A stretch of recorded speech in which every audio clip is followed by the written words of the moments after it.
Heyo, it's me, Harper Savage, and today we're going to be showing off Q2's completed pages. That means it's completed pages from April to June. Now, as you can see, there's actually not that many books here, and that's because I didn't do as much coloring this quarter. I've had like a lot of changes happening the past couple months with work, and also my house is like under construction. So I haven't had a lot of time to work on coloring pages, but I do have at least 10 pages, so you know, I feel like it's not that much, but also I didn't have time. So all right, let's go ahead and start looking at my completed pages. Now, as usual, I don't do these in any particular order other than height, and I do the calendar DIY first too, just to get it out of the way. That's the biggest thing. So here we have May. This was done in charcoal. It looks really grainy because this is like really textured tooth paper because it's like mixed media, but I think it's like leaning towards the wet media more so than the dry media. Yeah, I actually do like this. I had fun. It was an interesting sensory thing where it was making a lot of noise because it was super scratchy with all the texture because it's charcoal or chalk. But here's May. Next we have focus. Next we have June. The tape is still coming up. This was done with watercolors from it was like a sheet of watercolors. I don't know what they're called when they're like super condensed and like flat like paper like that. Portable, I guess. And I like the colors, but I don't like how it painted on. I don't know, I think it's spread too much. I'm not really good with watercolors, to be honest. I use them as like an underpainting most of the time and color over top of them with pencils or something. So I'm not good at only doing like color pencils and making it look good. Also, I do have a washi tape border. It's hard to see because it's actually pretty transparent, but it's like of a sun with foil stars around them. Thought it was cute and matched for some reason. And now we have the latest addition to the coloring pages. We have July. I did this with alcohol markers and I really like how it turned out. It's a little bit more dull than I wanted, but I do like how it turned out. I don't typically only use markers when I color things either. Like I color over top of them with color pencil. So markers and watercolor for me are the underpainting, the primer, the base, whatever you want to call it. That's how I use them, and then I color over top with color pencil. Yeah, I like this one because there's peaches. Peaches are like one of my favorite things. So that is the DIY calendar, and if you're interested in watching all the processes for them, you can go ahead and click that card over there to see the playlist. Next, we have A Million Sea Creatures by Mayo. This is my first time coloring in this book. I didn't even mark off the page. That's how confident I was about it. And here we have this page. It is the dolphin page. I was inspired by Lisa Frank. I really like it. I did mess up quite a bit, and this was all color pencil, so it is grainy looking. I've noticed about the super smooth paper in these books, they don't really like color pencils that much. I don't know if it's something I'm doing wrong or what, but it doesn't like take the color pencil very well. I think when I had watercolor on the page, the color pencils colored better over top of it, but I don't know. This was done with Prismacolors, so I was using the nicer pencils, you know? So I don't know what was going on there. But yeah, it looks super grainy because I did this while I was away. This might be the theme song for quite a few of the coloring pages. Is I was away, I was house sitting, so I only brought like a couple of mediums with me, and my Prismacolors were one of them. So I colored only with pencil, no underpainting, no primer, no base. So that's kind of probably why it looks grainy, to be honest, but I like the colors I picked. And that's it for A Million Sea Creatures. Now, this is new in my collection. It is called Coloring Book Goblin Tour. Reject the perfection and embrace the Diversity and Curiosities of Nature. Well, I was a little off there, but it's fine. As you can see, I got it for a deal. It was normally $10, so it wasn't a big deal. I will say about these books, I have another book that's this line. It's the witch one. They are reused images, like they might be Adobe stock, Shutter, whatever. Some of them might be actual artists. I'm not sure 100%, but in my witch one, I found a lot of dupes from another witch coloring book that I have. So they are using sources. They might not necessarily be artist specific for these coloring books. So if you're interested in them and you might have an issue with reused images, then I would steer clear of these. But I do really like some of the images that are in here. That's why I got it. Like, look at that gorgeous cover. Isn't that amazing? That's really cool looking. But anyways, I colored in here is the point. Go ahead and find the page. All right, so this is the page I colored. I wanted it to kind of look like it was glowing in the dark, like neon or rave. Again, it's only colored pencils. I'm actually really proud of this because of how nice it looks, considering it was only colored pencils and there was no under painting or base layer. And I really like the neon colors. I picked them out myself, obviously.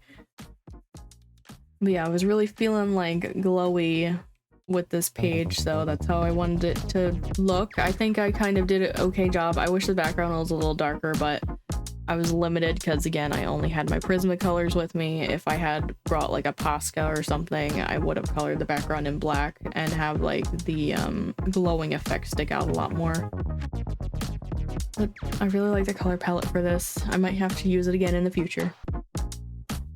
And that is Goblin Tour.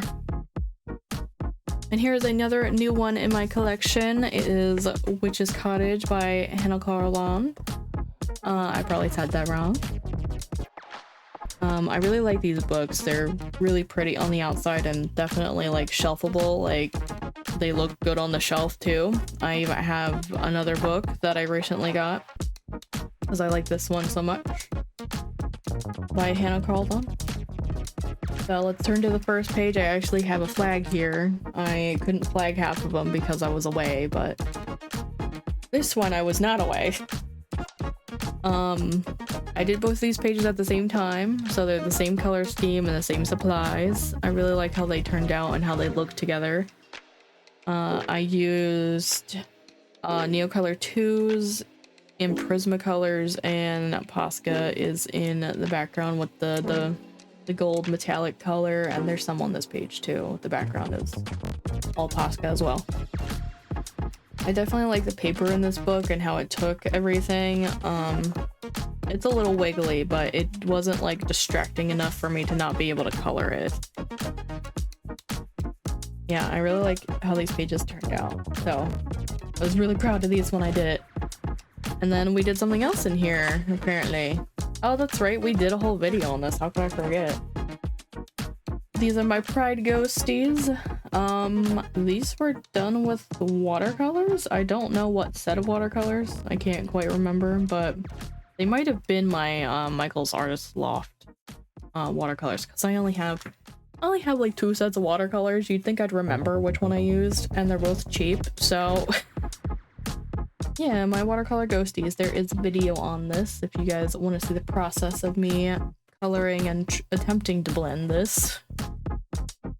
Got some on this page, so I don't know what I'm gonna do over here. I was thinking about doing this page while I was like painting this page, but I'm like, I feel like this doesn't like scream rainbow vibes to me, so I didn't do it at the time. But I will come back to it someday and do it. And that is Tales from the Witch's Cottage. And now, what everyone's been waiting for, Pusheen! Yay, Pusheen! So I don't know if I colored in Pusheen last quarter. I can't actually remember, but I know I want to work on more intricate and like more mediums and more detailed coloring pages last quarter, so I might not have colored in this one last time. But I did this time.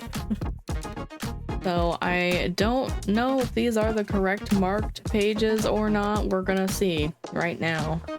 So I just did this like the other night. It was a quick one. They're all quick in the Pusheen book, to be honest. And I used Posca's for basically all of it but the background. The background is like a cheap color pencil, like Fantasia, I think they're called. Like, they're not very good, but I got them from AC Moore when they were still open, so that's how long they've been in my you know, my pencil collection. As you can see, I used the pan and non-binary colors. I just thought they went really well together. Yeah. I don't like yellow, but you know what? It works out. It looks good on this page, okay? Like, give me a break. And we have another Pride-related page. They weren't necessarily actually Pride-related. I just wanted to color with those colors. But I did them in Pride Month, so I'm gonna call them Pride pages. Here we have Pusheen's. This was done in Crayola Super Tips. And again, another like Fantasia color pencil. So I did actually end up killing my red and orange that I had originally laid down on the page in the middle of coloring this. So I pulled out two other kinds of red and orange, so now they're very close looking because the orange was more on the red side and the red was a little bit more on the orange side, you know. So they're very similar looking, unfortunately. But you know what?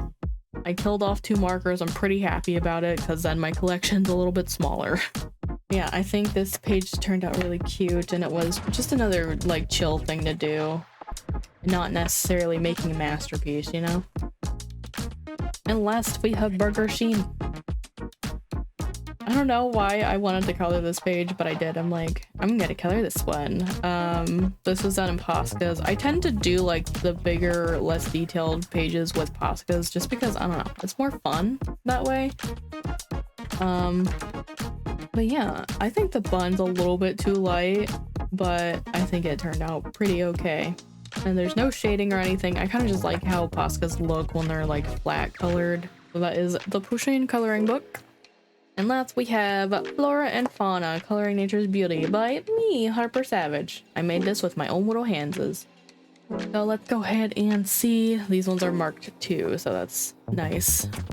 This was the 3-color challenge. I do have a video up of this on my channel as well, where I blindly drew 3 colors from my alcohol marker collection, and then I colored this page.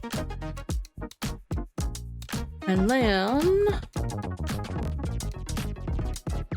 we have the last page. Well, one of the last pages, not the last page. No.